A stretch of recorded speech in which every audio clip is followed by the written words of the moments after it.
Hey, welcome to EPN. My name is Victor Lucas, and we bring you the latest in everything cool every single day. Thank you for joining us for another exciting episode of EP Live. Yes, this is a live stream show. We also post the archive for people to catch up, but it's wonderful if you join us live and take part in our chat and participate with all the wonderful people that are there. Hello to everyone there. I've got a question from Matthew Cruikshank, who's, can you keep us updated on the Escapist show? Really curious on what's happening with that. Pre-production planning has already started, and it looks like we're going to be shooting some stuff in mid-October. I don't know how the post-production is going to shape up, but this fall, you are going to be seeing some brand new episodes of the show, which I can't name yet, but soon. And it's an awesome name. I can't wait to share it. I'm so excited. This rundown is going out to Zenon174, who says simply, great job, Vic. Thank you so much. Here's your rundown. All right, we're going to get started, and the first thing that we're going to be doing is taking a look at this Captain Marvel trailer, which just dropped today. I have not seen it. This is going to be a live reaction. This is big news. Everybody's tweeting at me to check it out. I am stoked to see this. Let us see Brie Larson as Marvel's brand new superhero. Let's see. Whoa. Starts off with a bang. Blockbuster Video. Oh my God, it is the 90s. That is awesome. That's hilarious. I think there's one Blockbuster left. I know a renegade soldier when I see one. Samuel L. Jackson doing the narration. Never occurred to me that one might come from above.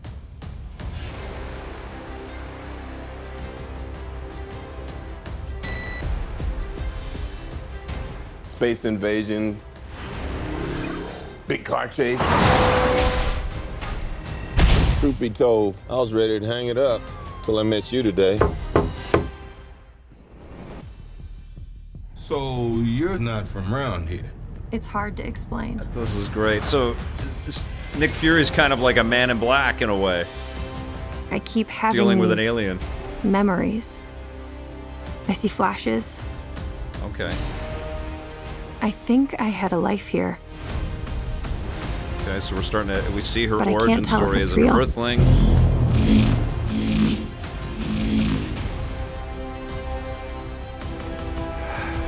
Oh my God, Jude Law's, I think he's the bad guy in this? We have no idea what threats are out there.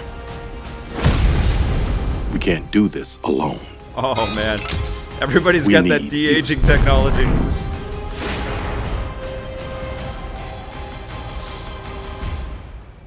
I'm not what you think I am.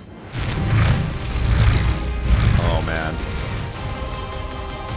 Oh man, she looks powerful. March 2019. Oh my God. And then of course she's going to be in the new Avengers. That was phenomenal. I am very excited. Brie Larson is an incredible actor. She really is commanding on screen. Great casting decision there. I can't wait for this movie. It kind of feels like Green Lantern. Because I haven't really followed Captain Marvel in the books, so I don't know all of the storyline stuff. But to me, it looks like she's a test pilot, and she kind of gets chosen to be this warrior, and she joins up with these other people that have, you know, abilities of some kind of echoes a lot of the Green Lantern origin story. I am so psyched, though, and of course she's going to kick some serious butt in Avengers Infinity War 2 or Avengers 4 or whatever they're going to call it. Super cool trailer. Expect nothing less, and some very cool casting there. It's amazing to see Phil Coulson and Nick Fury both with de-aging tech looking amazing. All right, the big screen Avatar: The Last Airbender movie totally sucked, but Netflix is hoping that they'll have better luck. The streaming giant has announced that they're working on their own live-action adaptation of the beloved Nickelodeon animated series. It won't have anything to do with the failed movie. It's instead an all-new adaptation that's being overseen by the original animated show's creators Michael DiMartino and Brian Konietzko, who promised to build upon the existing story and go deeper into the characters and the world. Shooting is slated to begin next year. This is a very very bold step for Netflix, who of course has to build up their own franchises now that Disney is going to be, surreptitiously taking a lot of their bigger titles and superhero stuff, and I'm sure Warner Brothers is planning the same thing too. So Netflix, we're going to see them take some pretty big forays into live-action anime adaptations and also comic book sourced material. And I suspect that this is going to be a wonderful show, especially if the creators are involved and all of the new sort of current technology and all of Netflix's big budgets are involved with this thing. I think this is going to be a really, really fun show. I can't wait for that. Now, if NBA 2K19 isn't enough basketball for you, 2K Sports has another basketball game hitting the courts in a month. They've announced that the arcade-style NBA 2K Playgrounds 2 will hit consoles on October 16th. The game started life as NBA Playgrounds 2 and is a sequel to last year's NBA Playgrounds, but 2K swooped in to pick up the publishing rights earlier this year, adding 2K to the title. They also brought in main NBA 2K developer Visual Concepts to assist original developer Saber Interactive, so hopefully their basketball talents will help improve the game and make it better than the original, which received just mixed reviews. Another advantage of it being a 2K property is that the game now has access to many of the same basketball celebrities as the main NBA 2K games, including Michael Jordan, Kobe Bryant, and Kareem Abdul-Jabbar. I played a little bit of this at our trip to New York City to check out NBA 2K19. Now, this doesn't hold a candle to the NBA 2K19 experience, and truthfully, I think that this is something that maybe should be incorporated into future iterations of the 2K's, main series. It'd be great to have like an arcade big head basketball mode that's just an offshoot of all of the sort of sim stuff that's already in the core NBA 2K game. That would be amazing. But I had a lot of fun playing this game. We were playing it on the Switch. It's a great Switch title. It's crazy that NBA Jam has had this long sort of absence, and Playgrounds 1 was actually kind of thrilling because it brought back a lot more of that accessibility in the basketball kind of space. Even though the game wasn't great, it just felt right. And presumably this one's going to have a lot more polish and a lot more fun, and just the fact that you can do some slams with Michael Jordan, that has got me excited. I'm looking forward to reviewing this, and fingers crossed that Visual Concepts had enough time to help tweak and tune and improve the gameplay. I did feel like the timing was a bit better when I did the sort of, I played about three games of this thing with other players in multiplayer, and it was fun. And I was getting my butt kicked too by this one guy that was just obsessive about the NBA 2K main game, and he just knew how to do everything in this one.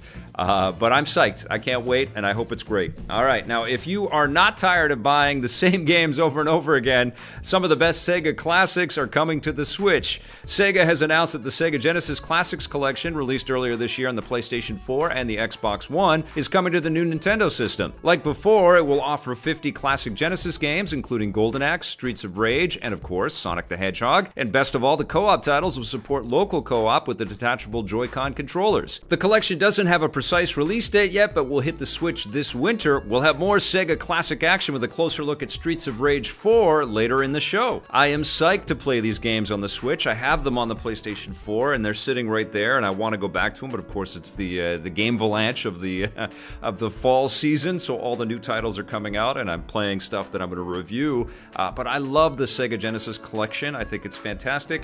I think it will be more fantastic if I can carry it with me and pop into a quick game of Vector Man, or definitely play through the Streets of Rage titles, or experience the classic Sonic after I've dabbled a little bit more in Sonic Mania Plus.